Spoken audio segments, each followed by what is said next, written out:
Here we go. All right. Hi. This is going to be way different than what most of you are expecting. I know some of you are tired. I get that. If you thought you're going to sit here and be lectured to for the next 45 minutes of your life, you're absolutely wrong.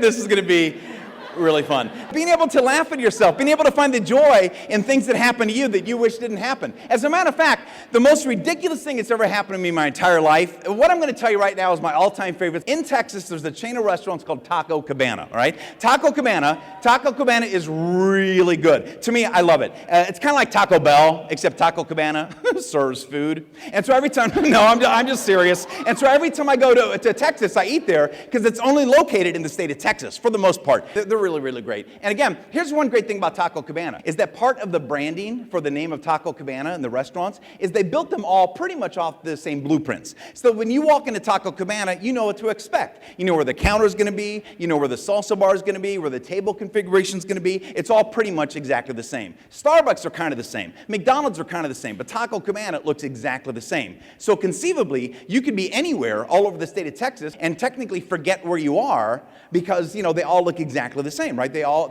look exactly, that's key to the story. All right, a couple years ago, I get a call to go up to Fort Wayne, Indiana, my home state, to speak up there at some high schools. And so I'm driving up there, and I get off the interstate, and as I get off the interstate, I notice in this back parking lot of this Marriott hotel in my home state of Indiana is a Taco Cabana. And I'm like, whoa, I cannot believe there's one in my home. This is awesome. I can't believe there's one in Indiana. And I walk in there, and I see a map of the United States with red dots all over the state of Texas to signify all the Taco Cabanas in the universe. And then there's one red dot in the map, boom, right there in Indiana. And I asked the manager, why is this here? Well, the owner of the company's daughter got married, and her new husband got transferred to Fort Wayne. So as a wedding gift, he had a restaurant built next to his daughter's new house so that she'd always feel close to her family. I'm like, wow, bueno papa. You know, so I go back there that night for dinner. And when I walk in, it looks exactly the same. Same table, same salsa bar, same table configuration, decorations are the same of Texas. It looks exactly the same. I walk up, I order the same food, 2 chicken fajita tacos, nachos, and a Dr. Pepper. I sit at the same table because to me that's mildly entertaining. I've got my USA Today newspaper that I save for when I'm on the road, because when I'm on the road I don't know a lot of people, so I've got kind of this, you know, this OCD thing going on. So I sit down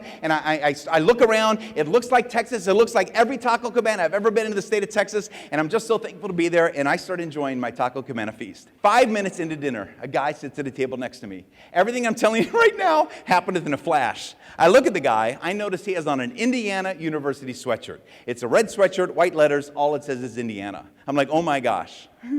I get up from my table. I go over to this total stranger and I say, hey, I'm from Indiana.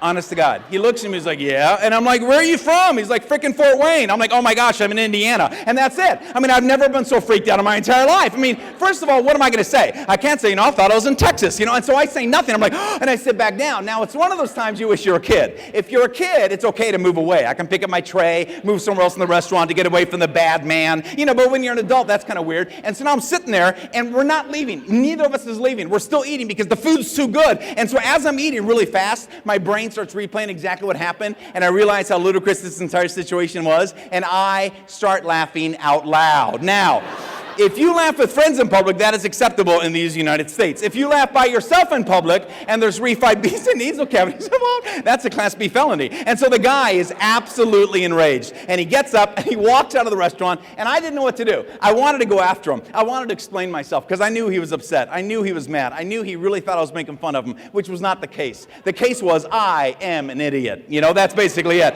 But, you know, he didn't know that, and he made up a story. And I guarantee you he was going to be in a bad mood. I could tell for the next few minutes, next few hours, next few days of his life, because it simply, you know, it just simply wasn't true. And we do that all the time. There's no bigger enemy in the world than that voice inside of you that always tells you you're not good enough, or the world's out to get you, or things are piling up, and we start thinking of the worst. One of the greatest gifts you can give to yourself is to be aware when you're telling yourself a story, when you simply are not basing it on facts. You're basing it on past experience, you're basing it on hunches, you're basing it on what you think could be, but until you know the truth, you have to allow yourself the opportunity to look for the good.